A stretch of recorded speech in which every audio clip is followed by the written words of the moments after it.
Hi guys.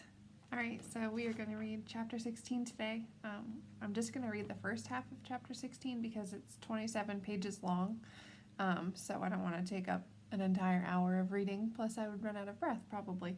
So we'll just read the first half today, and then I'll read the second half of chapter 16 tomorrow, and then chapter 17 is pretty long as well, so I'll probably split it into 2 days, so we should be done maybe Friday. When we left off, Harry and Hermione had been punished for sneaking up to the top of the tower in the middle of the night with the invisibility cloak, and they'd left it there in their haste to get back down so they didn't get caught.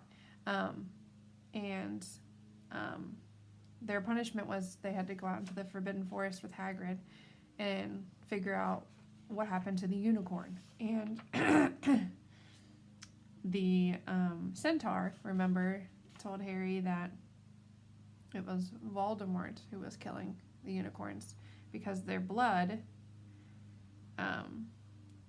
provided you with eternal life. So he was drinking their blood so that he could stay alive. And then when Harry got to bed and woke up, there was his invisibility cloak was back in his room, so someone had given it back to him with a note that said just in case. So we don't know who, but I have a feeling I know who it was. Okay, so chapter 16 is Through the Trap Door, and here we go.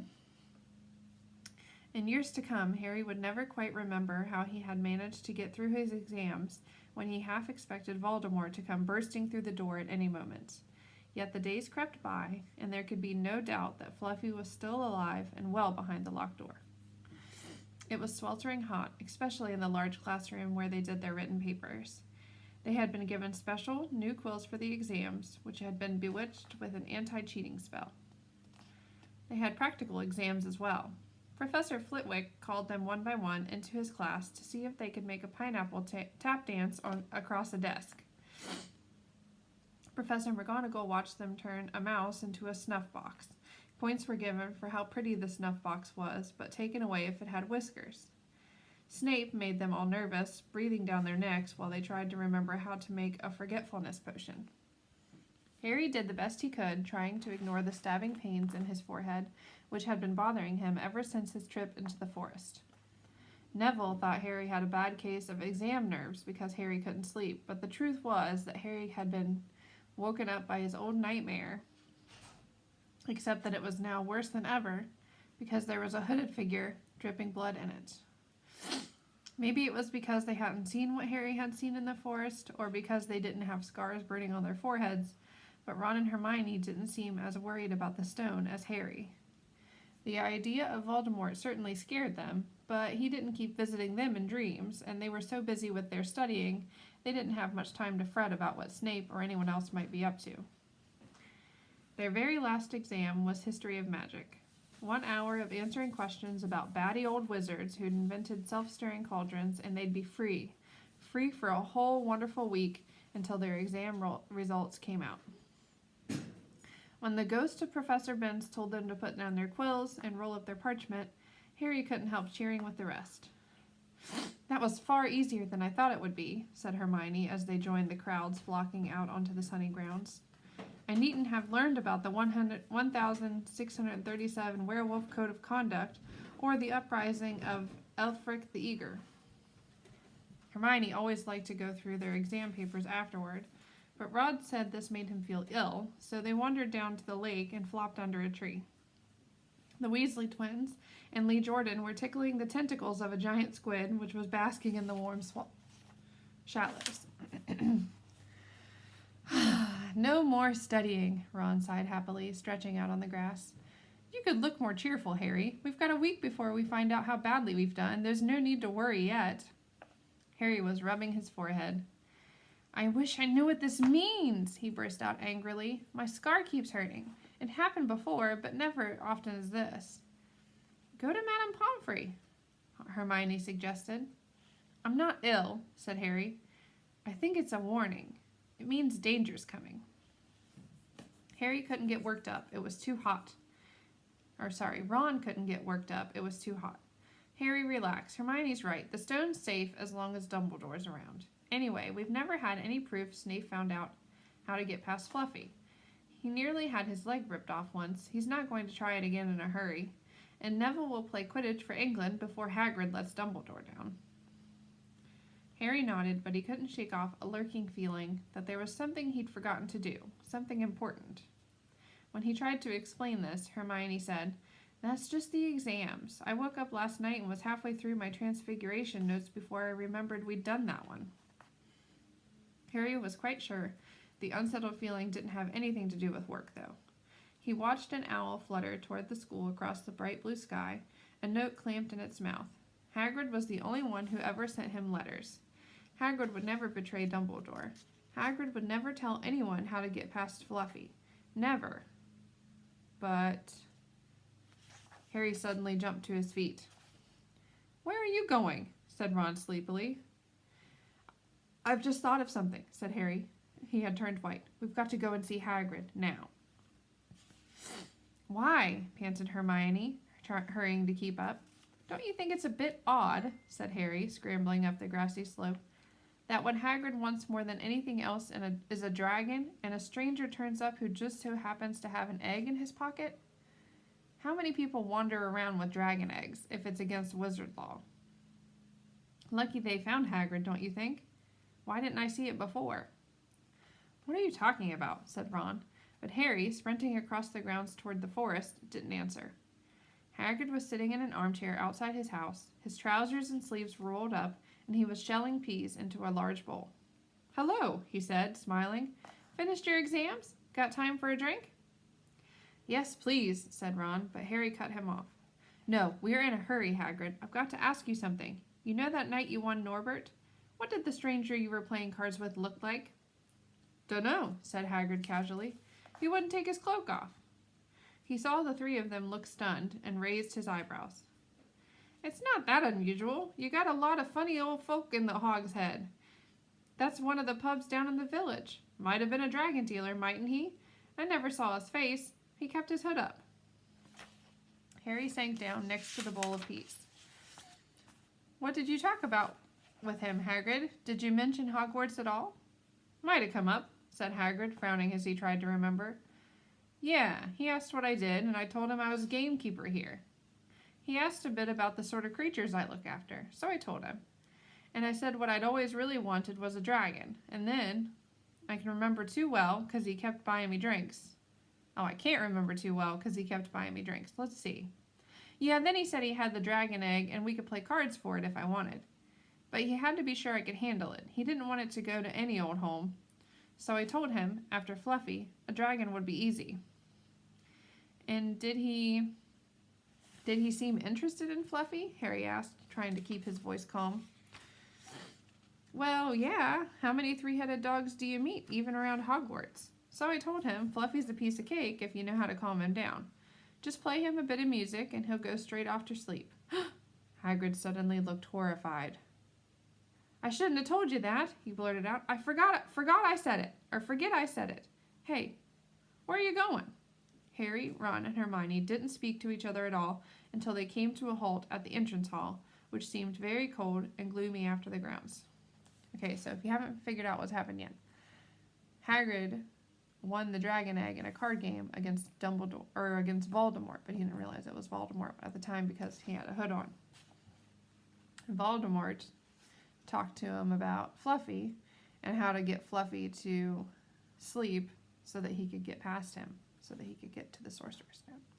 "So, we've got to go to Dumbledore," said Harry. "Hagrid told that stranger how to get past Fluffy, and it was either Snape or Voldemort under that cloak. It must have been easy once he'd got Hagrid drunk. I just hope Dumbledore believes us. Firenze might back us up if Bane doesn't stop him. Where's Dumbledore's office?" They looked around, as if hoping to see a sign pointing them in the right direction.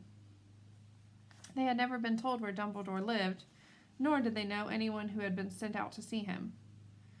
"We'll just have to," Harry began, but a voice suddenly rang across the hall. "What are you three doing inside?" It was Professor McGonagall carrying a large pile of books. "We want to see Professor Dumbledore," said Hermione rather bravely. Harry and Ron thought. "See Professor Dumbledore?"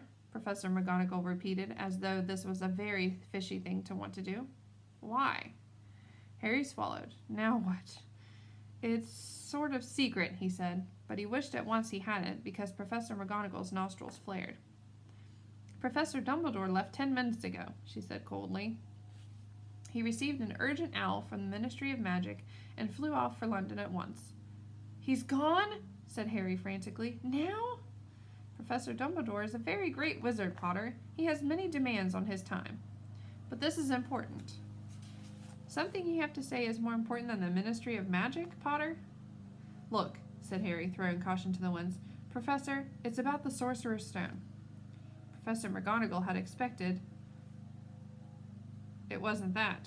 The books she was carrying tumbled out of her arms, but she didn't pick them up. How do you know? She spluttered. Professor, I know that someone's going to try and steal the stone. I've got to talk to Professor Dumbledore.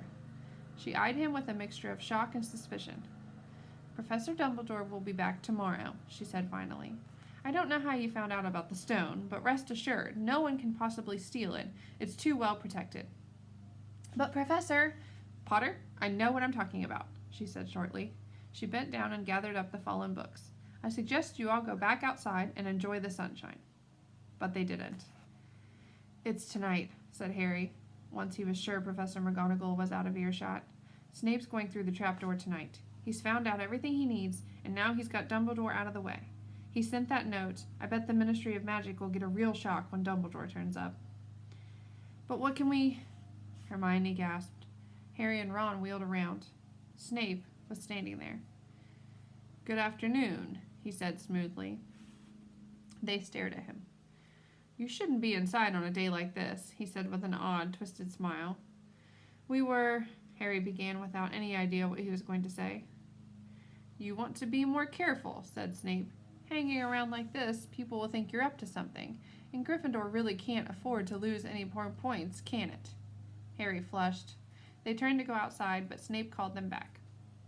Be warned, Potter. Any more nighttime wanderings, and I will personally make sure you are expelled. Good day to you. He strode off in the direction of the staff room. Out on the stone steps, Harry turned to the others. Right, here's what we've got to do, he whispered urgently. One of us has got to keep an eye on Snape. Wait outside the staff room and follow him if he leaves it. Hermione, you'd better do that. Why me? It's obvious, said Ron. You can pretend to be waiting for Professor Flitwick, you know, he put on a high voice. Oh, Professor Flitwick, I'm so worried. I think I got question 14B wrong. Oh, shut up, said Hermione, but she agreed to go and watch out for Snape. And we'd better stay outside the third-floor corridor, Harry told Ron. Come on. But that part of the plan didn't work. No sooner had they reached the door separating Fluffy from the rest of the school than Professor McGonagall turned up again, and this time she lost her temper. I suppose you think you're harder to get past than a pack of enchantments, she stormed. Enough of this nonsense. If I hear you've come anywhere near here again, I'll take another 50 points from Gryffindor. Yes, Weasley, from my own house.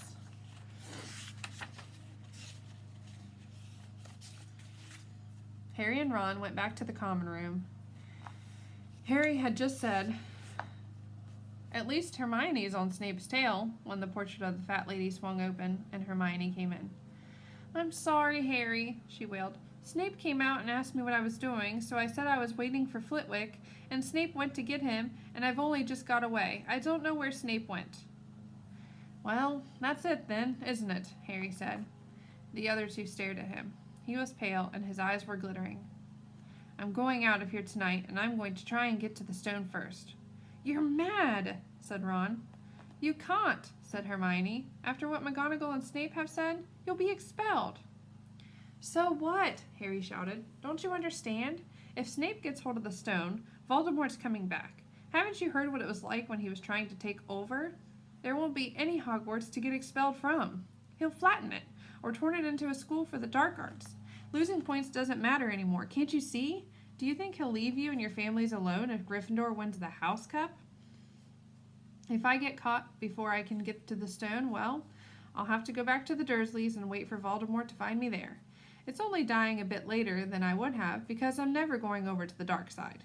I'm going through that trapdoor tonight, and nothing you two say is going to stop me. Voldemort killed my parents, remember?" He glared at them. "You're right, Harry," said Hermione in a small voice. "I'll use the invisibility cloak," said Harry. "It's just lucky I got it back." "But will it cover all three of us?" said Ron. All three of us? "Oh, come off it. You don't think we'd let you go alone?" "Of course not," said Hermione briskly. "How do you think you'd get to the stone without us? I'd better go and look through my books. There might be something useful." "But if we get caught, you two will be expelled too." "Not if I can help it," said Hermione grimly. "Flitwick told me in secret that I got 112% on his exam.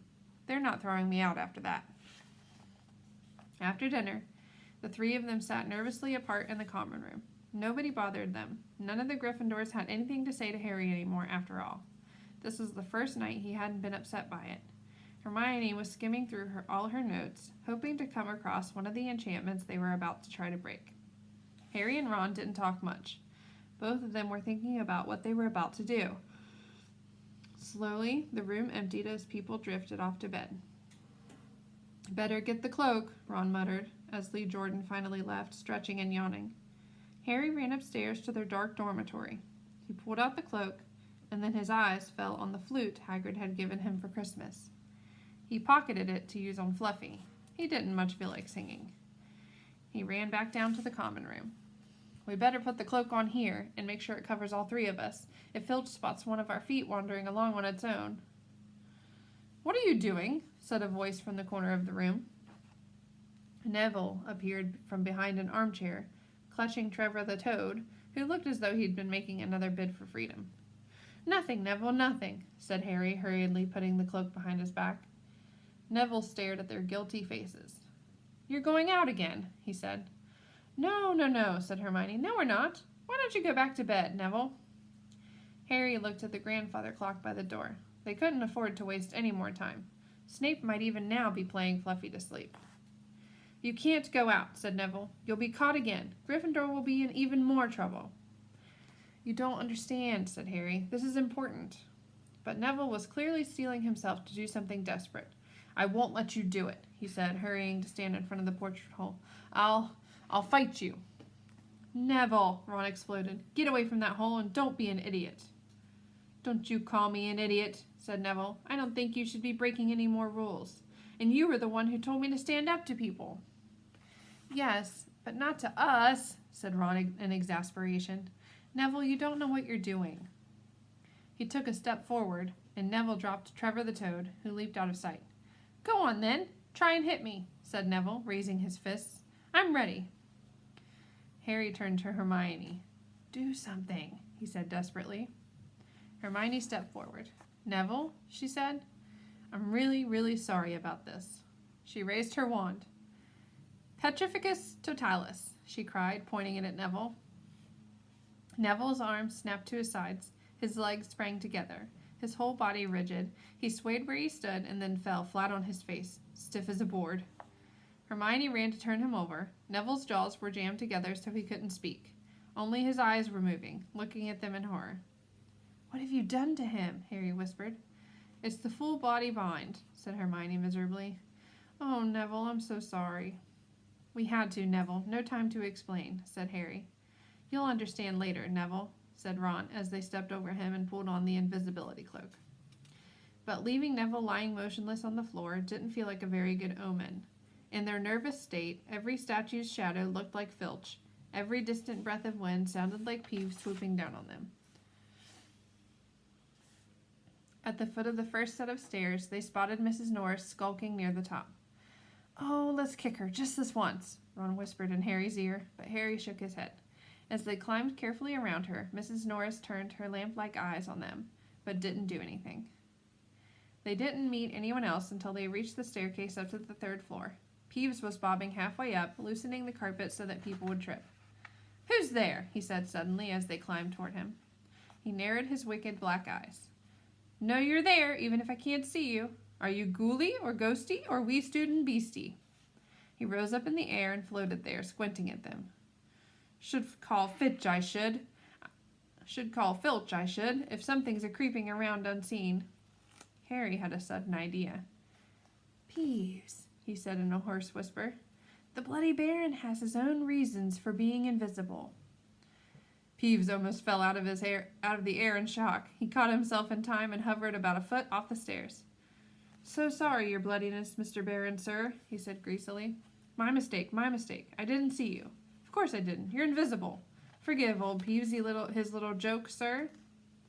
I have business here, Peeves, croaked Harry. Stay away from this place tonight. I will, sir. I most certainly will, said Peeves, raising up in the air again. Hope your business goes well, Baron. I'll not bother you. And he scooted off. All right, I'm going to stop there, and I will finish the rest of this chapter tomorrow. As far as questions go for today, I do not have any questions for you because I have a different job for you. I would like for you to reach out to one of your classmates, so whether you send them a message on, if you text, Facebook Messenger, Instagram, whatever. Send your classmates a message and just reach out and see how they're doing today. Ask them how they're doing. Ask them what they've been up to. Because this is week 6 that we have been apart, so I'm sure that they are missing their friends just like you're missing your friends. So make sure that you reach out to somebody today and say hi and just check on them, see how they're doing. Make sure everybody's doing okay. Okay? All right, guys, I'll see you tomorrow.